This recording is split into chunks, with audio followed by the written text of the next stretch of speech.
Hello guys, welcome back to SV ఇలాకా vlogs. ఇది continuation second part. మనం ఇప్పటి వరకు ఏంటంటే లోపలి సైడ్ ఉన్న విగ్రహాలు మాత్రమే చూసాం. ఇప్పుడు వచ్చేసి మనం చూసేది 12-13వ శతాబ్దానికి సంబంధించిన నాగిని.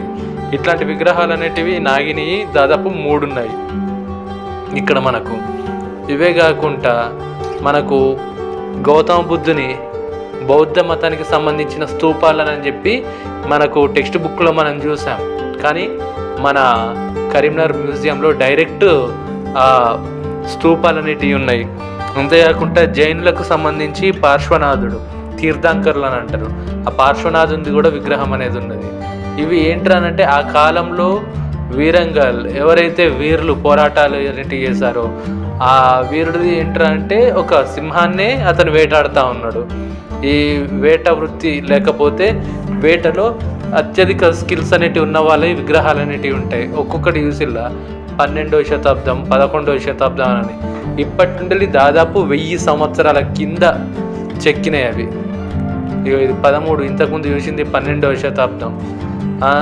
ఈ చాలా ఉన్నాయి. అంతేకాకుండా మనకు ధర్మపురికి సంబంధించి నరసింహస్వామిది అది ఎంత బ్యూటిఫుల్గా ఉన్నదంటే ఇప్పుడు ఇదే కిరీటం చుట్టుపక్కల ఉండే ఆర్ట్ వర్క్ కానీ స్వామివారిది కానీ ఎంత బ్యూటిఫుల్గా ఉన్నాయి.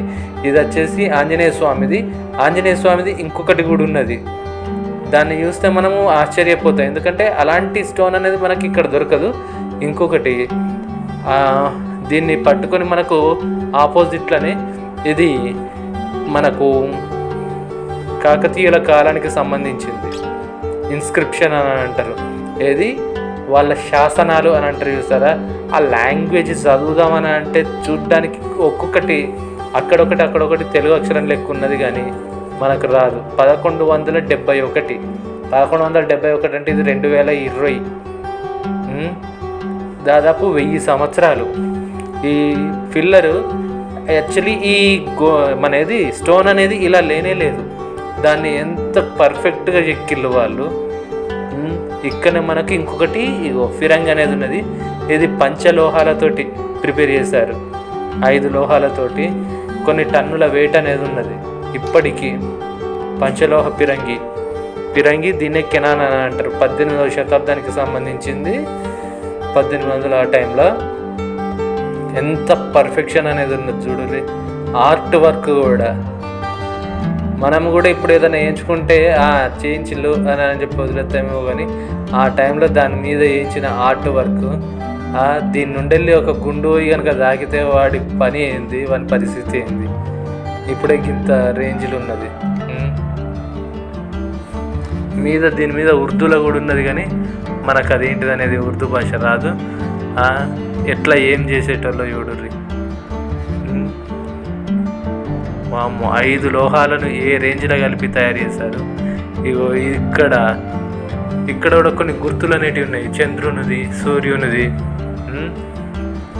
అంతేకాకుండా ఒక సైడ్ గణపతి, మన నందీశ్వరుంది, శివుంది, ఇలాంటి రాజగుర్తులు అనేటివి ఉన్నాయి. ఇట్లాంటివి మనకు కాకతీయ ప్రతాపరుద్రుని టైంలో 13వ శతాబ్దం 1301 ఇక్కడ శివలింగం అనేది ఇక్కడ ఉంటుంది. కింది భాగంలో గణపతి, దాని మీద ఉన్న అక్షరాలు అనేటివి మనకు చదవడానికి లేదు, అంటే రాదు మొత్తానికి ఆ లాంగ్వేజ్. ఇక్కడ నుండి ఉన్న ఈ 3 స్టోన్స్ అనేటివి సేమ్ అలాంటి శాసనాలకు సంబంధించినవి. గైస్, మన ఛానల్ని ఇప్పటి వరకు సబ్స్క్రైబ్ చేసుకునే వాళ్ళు ఎవరైనా ఉంటే సబ్స్క్రైబ్ చేసుకోండి. ఇంకా మన చరిత్ర కానీ మన పండుగలు లేకపోతే మన సరౌండింగ్లో ఉన్న ప్యాలెస్లు ఇలాంటి వాటి ఇన్ఫర్మేషన్ ఎవరికి ఐడియా ఉన్నా కానీ సరే కామెంట్ అనేది చేయండి. మనము ఎందుకంటే అలాంటి వాటిని రీక్రియేట్ చేయలేము, బట్ ఉన్న వాటిని ఇలా వీడియో తీసి మనము స్టోర్ చేసుకోవచ్చు. ఇది వేములవాడ చాళుక్యులు 900 అని అంటే దాదాపు 1100 సంవత్సరాల కిందిది. 1100-1200 సంవత్సరాల కింది శాసనాలు. అది ఇది దేశరాజువల్లి శిలాశాసనం. అందులో ఉన్న ఒక్క అక్షరం కూడా మనకు చక్కగా చదవరాదు. ఇక్కడ ఈ శాసనం మీద గణపతి దేవుని ఇచ్చారు కింద.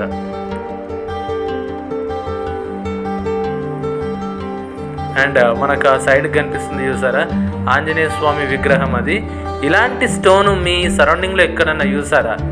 ఇంత పెద్ద స్టోను, అది ఇట్లా మనకు రెడ్ కలర్లో, పింక్ కలర్లో 10వ శతాబ్దానికి సంబంధించింది హనుమంతుంది. ధర్మపురిలో దొరికింది ఇది. ధర్మపురిలో ఇలాంటి విగ్రహాలు ఇంకెక్కడన్నా మీరు చూస్తుంటే కామెంట్ చేయండి, మీ ఫ్రెండ్స్కి కూడా షేర్ చేయండి. మనం ఎంత ఎక్కువ మందికి షేర్ చేస్తే అంత ఎక్కువ దూరం మన ఛానల్ అనేది వెళ్తుంటుంది. సో దాన్ని బేస్ చేసుకొని మనకు సబ్స్క్రైబర్స్ అనే వాళ్ళు కూడా పెరుగుతూ ఉంటారు. సో ఇక్కడ వచ్చే ప్రతి ఒక్కటి కూడా చాలా దాదాపు వందల సంవత్సరాల కిందిది. ఇది దాదాపు 1000 సంవత్సరాల కింద ఇంత అందంగా ఈ శిల్పాలను అనేది చెక్కారు. ఇలాంటి ఇప్పుడు చేయడం అని అంటే ఇప్పుడు చేయడం పెద్ద ఇష్యూ ఏం కాదు, ఎందుకంటే అంత సాఫ్ట్ మెటీరియల్ అనేది వచ్చింది, ప్రతి ఒక్కటి ఎలక్ట్రిక్ డివైస్ అనేది వచ్చింది. కానీ ఇంత సిస్టమ్ని ఆ టైం లోపల ఒక చిన్న సుత్తే, ఒక ఇనుప చువ్వ, ఉలి అని అంటారు, అలాంటి వాటితోటి చెక్కి పెట్టారు. ఇక్కడ శ్రీ మహావిష్ణువుది అనంత పద్మనాభ స్వామిలాగా అనిపిస్తూ ఉంటుంది. ఇక్కడ లక్ష్మీదేవి, నెక్స్ట్ పంచమాతృకలు, సప్తమాతృకలు అని అంటారు. మనకు పొలాస టెంపుల్ ఉన్నది చూసారా, అక్కడ అమ్మవారి చూడవచ్చు. అమ్మవారి ఇది రూపాలు ఇక్కడ ఒక్కొక్క ప్లేస్లో ఒక్కొక్క టైప్ అనేది ఉంటుంది. ఎందుకంటే మనకు కాలం గడుస్తున్న కొద్దీ వీటి ఆనవాళ్ళు అనేటివి మారిపోతూ ఉంటాయి.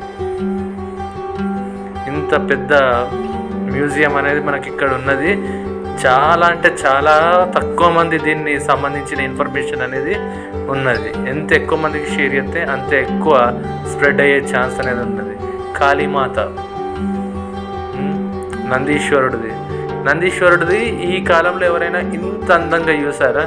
ఇది దాదాపు 19వ శతాబ్దం నాటి నందీశ్వరుడు. ఒక్కొక్క గొలుసు, ఒక్కొక్క కథ. ఇది మన గణపతి దేవుంది పక్కనే ఇంకొకటి ఉంటుంది. ఈ గణపతి దేవుంది అయితే చాలా పురాతనమైంది. మనము దాదాపు ఏం లేదనుకున్నా సరే 1000 సంవత్సరాల కింద 10వ శతాబ్దానికి సంబంధించింది. ఇది మనకు రానే వచ్చేసింది. ఇది బౌద్ధ మతానికి సంబంధించిన ఆనవాళ్ళ గుర్తులు. ఆ స్నేక్ని చూడండి, నాగచిలిన్ ఎంత నిజంగానే పాములు వచ్చి నిలబడ్డాయా అని అన్నట్టుంటుంది. ఇది వచ్చేసి మనకు ఆ డోమ్, ఆ చుట్టూ కూడా నాగు పాములు అనేటివి ఉంటాయి. ఇది వచ్చేసి మనకు ఇది బుద్ధుని స్తూపాలు అని అంటారు చూసారా, సారనాథ్ స్తూపం అని చెప్పి పిలుస్తూ ఉంటారు. సో ఇది కూడా సారనాథ్ స్తూపానికి ఒక జిరాక్స్ ప్రింట్ లాంటిది. ఇదన్నీ కూడా ఇక్కడికి వెళ్ళి దానికి సంబంధించిన ప్రీ పిక్చర్. బౌద్ధ స్తూపం 2వ శతాబ్దం ధూళికట్ట. ఈ ధూళికట్ట అనేది మనకు ఎక్కడున్నదో ఒకసారి కామెంట్ చేయండి. ఇది బౌద్ధ స్తూపం 2వ శతాబ్దం అని అంటే దాదాపు 1800 సంవత్సరాలు, 1800 సంవత్సరాల నుండి అది అట్లా ఉన్నది. పార్శ్వనాథుని మనకు చరిత్రలో బుద్ధిజం తోటి పాటు జైనిజం అని చెప్పి ఉంటుంది.